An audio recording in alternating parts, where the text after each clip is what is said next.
Olá, meus irmãos, cumprimento a todos com a paz do Senhor. Aqui quem fala é a Sheila, e no áudio de hoje eu quero falar um pouquinho sobre o poder da intercessão. Eu vou ler aqui inicialmente apenas um verso, um versículo, e depois eu vou mostrar quem intercedeu e como Deus fez por amor àquele que estava intercedendo pelo outro, independente se o outro merece ou não. Está lá no livro de 1 Timóteo 2, no 1, diz assim: Antes de tudo, pois, exorto que use a prática de súplicas, de orações, intercessões, ações de graça em favor de todos os homens. Aqui, irmãos, em Timóteo, Paulo ele deixa muito claro que são práticas diferentes, que súplica é uma coisa, oração é outra, intercessão é outra, ação de graça é outra coisa. Porém, diante de todo que nós temos que fazer, está a intercessão. O que é a intercessão? A intercessão é se colocar entre a pessoa e Deus. Exatamente isso, se colocar na brecha pelo outro. E por amor de você, pela sua obediência, é que Deus vai fazer essa obra. Da onde eu tirei isso? Eu tirei de Abraão, né, conhecido como o pai da fé, da qual o Senhor chamou Abraão de amigo. Lá no final da vida de Abraão, o Senhor chama ele de amigo. Quem relatou isso, por exemplo, foi lá no livro de Tiago, Tiago 2, no 23 diz assim: E cumpriu-se as escrituras que diz, e creu Abraão em Deus, e lhe foi imputado como justiça, e foi chamado o amigo de Deus. Ô, gente, isso é tão lindo, isso é tão bonito. Mas antes de falar como a gente vai ter nossas orações, nossas intercessões, as ações que Abraão teve para poder chegar diante do Senhor e as suas orações realmente serem efetivas, eu quero mostrar aqui na palavra do Senhor como Abraão se colocou na brecha. Ele se colocou, para quem não se lembra, lá em Gênesis 18, pelo seu sobrinho Ló. Ali, quando Deus diz a Abraão, né, dá a ordem a Abraão, sai da sua terra e da sua parentela, Abraão levou o seu sobrinho. E ali começou, eles ficaram muito ricos, começou a dar muita briga entre eles, e eles resolvem se separar. E Abraão diz para ele, pode escolher para onde você quer ir. E ele escolheu as Campinas, as Campinas era Sodoma e Gomorra.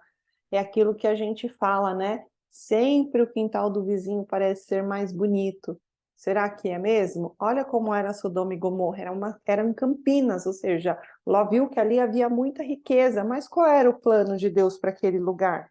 Mediante de toda aquela depravação que estava acontecendo lá. Será que eles que estavam peregrinando nunca tinham ouvido falar da fama daquelas cidades? Eu não sei, irmãos, aqui só é uma viagem mesmo da minha cabeça pensando, né? Porque que Ló escolheu ir para Sodoma e Gomorra, mas vamos falar aqui que ele estando lá, Deus envia os anjos até Abraão, anuncia a destruição de Sodoma e Gomorra, e Abraão se lembra que seu sobrinho, com a esposa e as filhas estavam naquela cidade. Então ele se coloca na brecha pelo Senhor. E essa ousadia toda dele se colocar na brecha é porque tinha ali um porquê. Esse porquê, irmãos, está relacionado ao chamado de Abraão. É por isso que é muito importante a gente ouvir o chamado de Deus e obedecer. Qual é o chamado que Deus tem para a sua vida nesse momento? É a restauração da sua casa, da sua família. Então, ou seja, independente da circunstância que o seu cônjuge está vivendo, a sua oração vai fazer diferença na vida dele, porque esse é o seu chamado. Mas, para isso, a sua vida precisa estar reta diante do Senhor. Eu sempre costumo dizer que quando a gente entra naquele momento que as nossas orações são atendidas, é porque nós fomos reconciliados com Deus. Então, aqui, quando Abraão vai lá interceder, ele estava vivendo aquela reconciliação. Ele tinha obedecido ao Senhor por completo naquele momento, a ponto de deixar o seu sobrinho. Então, Abraão, ele agradou a Deus através da sua obediência. Lá em Gênesis 12:4 diz assim: assim partiu Abraão, como o Senhor lhe havia dito. Percebe que, de acordo à direção, à instrução do Senhor, Abraão seguiu? E o que Abraão fazia? Em Gênesis 22, diz que então se levantou Abraão pela manhã de madrugada, ou seja, orar. Como Abraão, aprendemos o valor da obediência, pois quem obedece ao Senhor, ele é honrado por Deus. E a partir dessas qualificações de Abraão, nós também podemos ser reconhecidos. Reconhecidos talvez como amigo de Deus, como foi Davi, um homem segundo o seu coração. Abraão, por haver seguido a direção de Deus, ele foi o pai da fé. Eu estava lendo um livro hoje que fala sobre Sara, a esposa de Abraão, e fala o quanto Sara foi obediente ao seu marido, ao chamado de Deus, o quanto ela foi submissa, porque ao contrário da mulher de Moisés, a mulher de Moisés não seguiu o chamado dele. A Bíblia relata que ela ficou com seus pais, ficou lá com seus filhos e seu pai. E Sara não. Sara, quando Abraão falou, nós temos que ir, ela falou, claro, meu amor. Quando ela deve ter perguntado, né? E meus pais, e os meus irmãos, os meus primos, a gente vai avisar eles quando que nós temos, que nós todos vamos partir. Abraão teve que dizer para ela, não, só será eu e você, eles terão de ficar. E quando Sara perguntou, tá, e quanto tempo eu vou dizer para eles que nós vamos estar fora? E Abraão provavelmente deve ter respondido, o tempo pertence a Deus, se é que nós vamos voltar. Isso mostra um exemplo de mulher prudente.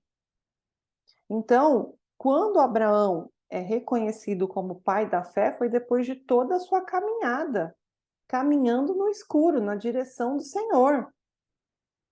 Mas lá, irmãos, mostra na Bíblia que antes ele não era conhecido como pai da fé, ele teve que ser moldado pelo Senhor.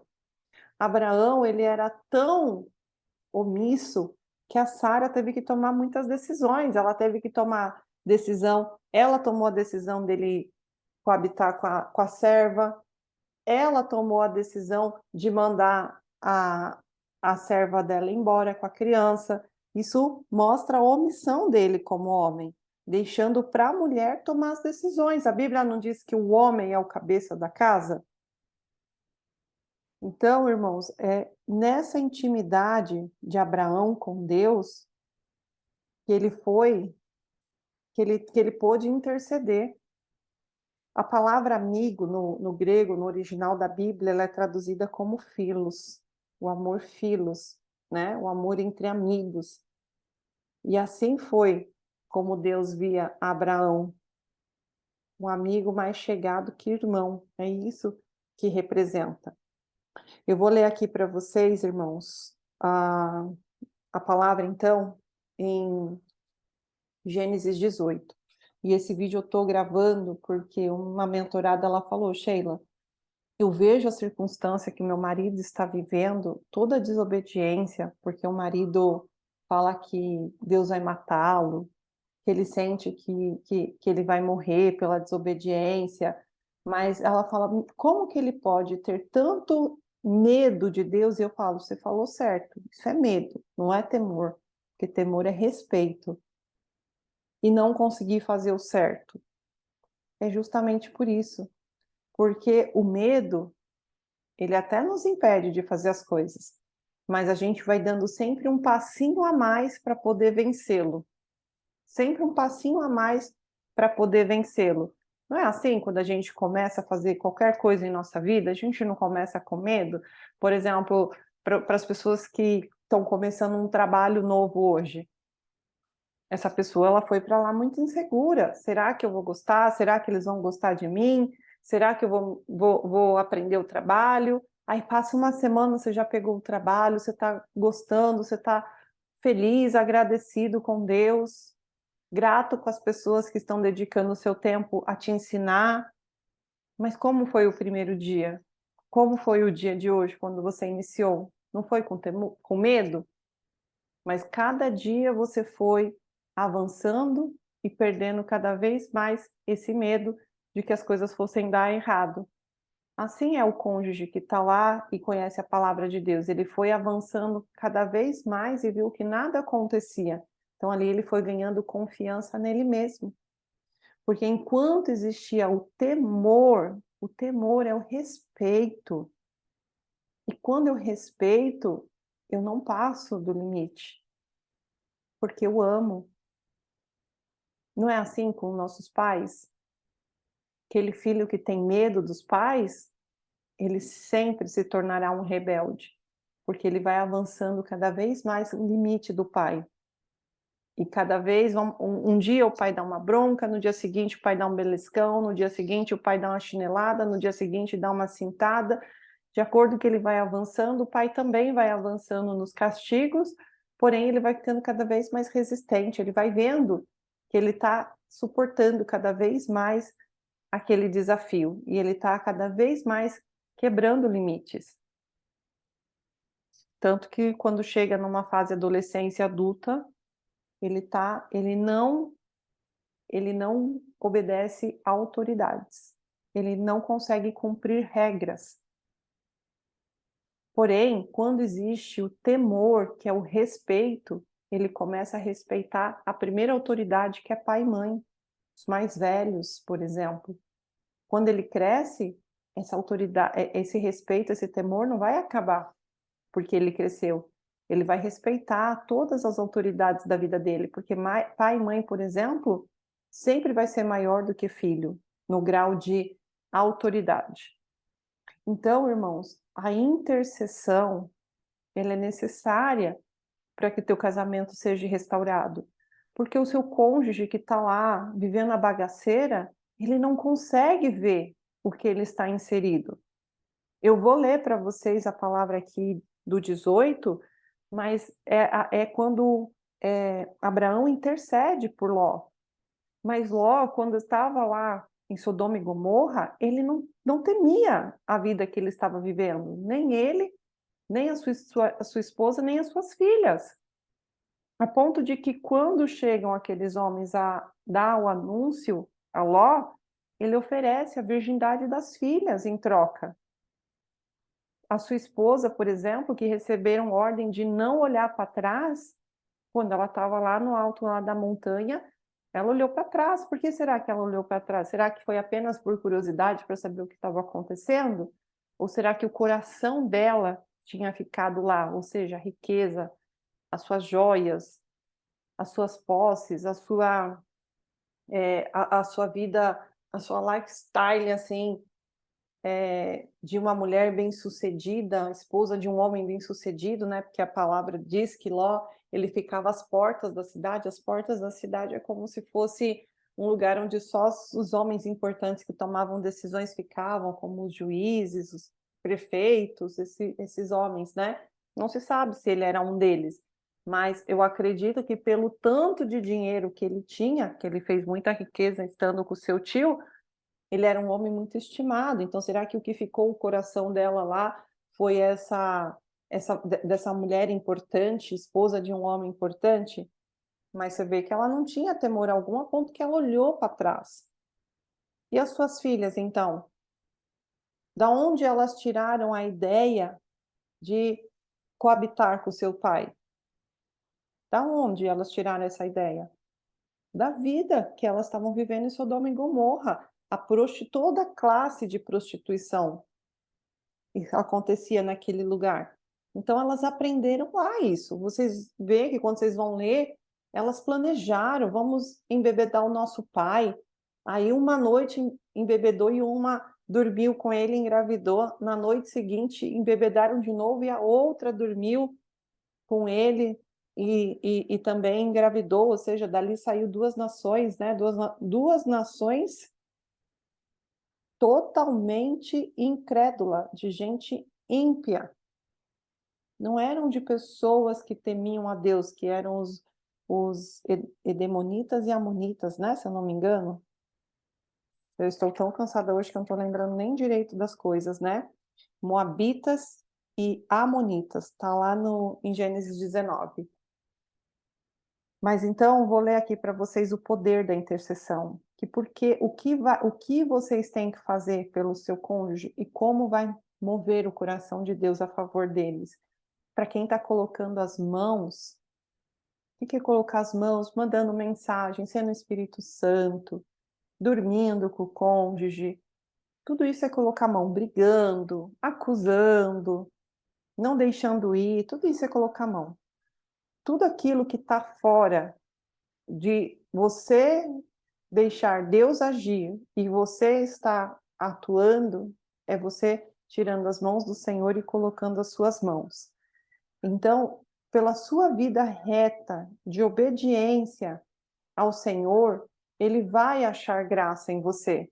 E com isso, Ele vai, sim, ali interceder na vida do seu cônjuge. Aqui, Gênesis 18, a partir do 22, o título já diz assim: Abraão intercede junto a Deus pelos homens. E aí o 22 diz assim, ó: Então partiram dali aqueles homens e foram para Sodoma. Porém Abraão permaneceu ainda na presença do Senhor. Ou seja, quando esses homens partem, é para anunciar a destruição à cidade. Mas aonde Abraão permaneceu? Na presença do Senhor. E aproximando-se a ele, aproximando-se a Deus, disse: Destruirá o justo com o ímpio? Se houver porventura 50 justos na cidade, destruirá ainda assim, e não pouparás o lugar por amor dos 50 justos que nela se encontram? Longe de ti o fazeres tal coisa. Matarás o justo com o ímpio, como se o justo fosse igual ao ímpio? Longe de ti, não fará justiça o juiz de toda a terra? O juiz aqui está com letra maiúscula, da qual exalta a soberania de Deus, tá? No 26 diz assim: Então, disse o Senhor, se eu achar em Sodoma 50 justos dentro da cidade, pouparei a cidade toda por amor deles. Disse mais Abraão: Eis que me atrevo a falar ao Senhor, que eu sou pó e cinza. Na hipótese de faltarem 5 para 50 justos, destruirá por isso toda a cidade? E ele respondeu: Não a destruirei se eu achar ali 45.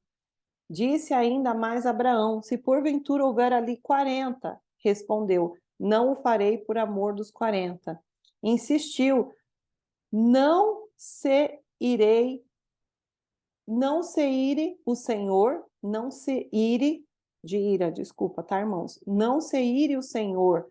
Falarei ainda, se houver porventura ali 30, respondeu o Senhor. Não o farei se eu encontrar ali 30.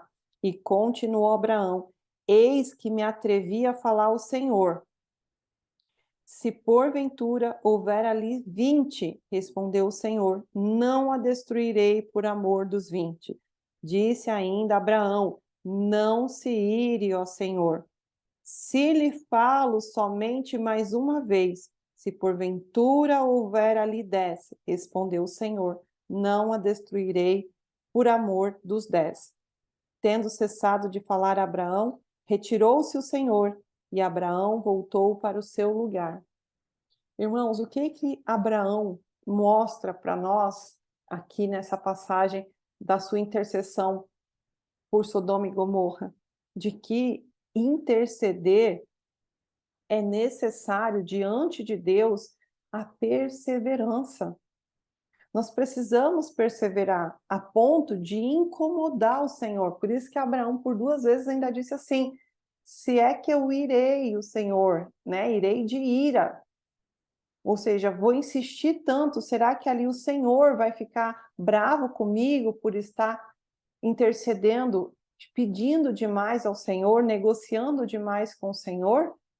É isso que o Senhor espera. Pode ver que em momento algum ele ficou nervoso com Abraão, irado com Abraão. Pelo contrário, todo momento ele demonstrou misericórdia. Só que ali não havia. Nem sequer, eu acredito que os 4, né? Os 4 que eu digo é o sobrinho, a esposa e as filhas, poderiam ser consideradas justos. Mas por amor a Abraão, o Senhor resgatou o seu sobrinho e a sua família. De igual maneira, meus irmãos, de igual maneira, se você se colocar na brecha pela sua casa, pela sua família, o Senhor vai responder. O Senhor vai responder, mas para isso a gente precisa ser como Abraão, pais da fé, mães da fé, ou seja, crer naquilo que o Senhor já disse que vai fazer, porque restaurar a família é algo que o Senhor quer fazer, Ele deseja fazer. Mas para a gente chegar lá, existe muitos passos, né? Não existe muitos passos? Existe. Começo da palavra aqui de Gênesis, quando Deus começa a falar de Abraão, Abraão nem se chamava Abraão, né? Se chamava Abrão. Aí depois Deus muda o nome dele. E tem significado, que eu não vou lembrar agora para falar para vocês, mas Abrão tem significado. Eu vou deixar aqui na descrição do vídeo para vocês verem. E Deus muda o nome dele para Abraão, que significa pai das nações. Igual Sara. Sara não se chamava Sara, chamava Sarai. Depois Deus muda para Sara, que é mãe das nações. Então, ou seja, mas eles peregrinaram, eles seguiram ali um caminho de conversão. Quando Deus muda o nosso nome, é porque mudou a nossa vida com Ele, mudou nossa vida espiritual com Ele. Então, é como dizer, Ele vai mudar as nossas vestes, né? Vai mudar até o nosso nome.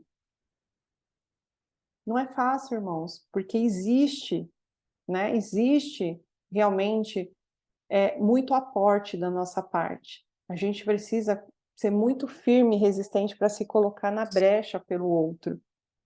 Fácil não é, mas é totalmente impossível. E por isso, irmãos, que assim nós vamos vencer. Por quê? Porque esse é o teu chamado, esse é o meu chamado. O nosso primeiro ministério é a família. Então você pode ter certeza que a gente deve seguir o passo a passo que a Bíblia diz. Práticas de súplica, orações, intercessão e ações de graça. A gente precisa aprender a suplicar diante de Deus, a orar, a se colocar na brecha e a agradecer. Não existe uma receita. Se eu tivesse que dar uma receita de restauração de casamento, eu diria para vocês, o bolinho da restauração de casamento é a sua vida com Deus. Esse é o segredo.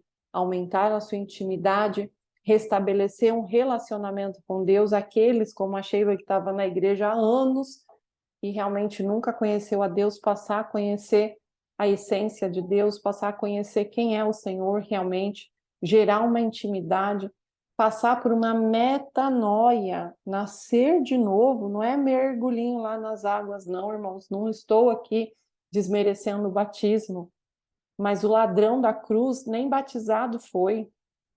E o que Jesus diz para ele? Que ainda hoje estará comigo. E a palavra está falando de nascer de novo, é viver uma metanoia, ou seja, uma mudança de mentalidade. Se a minha mente é como a de Ló, que está consumida por Sodoma e Gomorra, ou seja, a ponto de que eu negocio princípios e valores, como ele negociou lá, eu entrego a virgindade das minhas filhas a vocês, ou como a mulher dele, que o coração dela tinha ficado na cidade, ou as filhas dele, que sem nenhum pudor foram lá, embebedaram o pai, coabitaram com eles, engravidaram. E vieram 2 nações, da qual foi grande problema para o povo de Israel. Entende, irmãos? para nós intercedermos, perdão, para nós interceder, nossa vida precisa estar reta diante de Deus. Precisamos ser conhecidos como amigos de Deus. Amém? Que Deus abençoe muito a sua vida, a sua família, os seus filhos, que seja restaurado o seu casamento e que tudo seja para a honra e glória do Senhor. Que Deus os abençoe.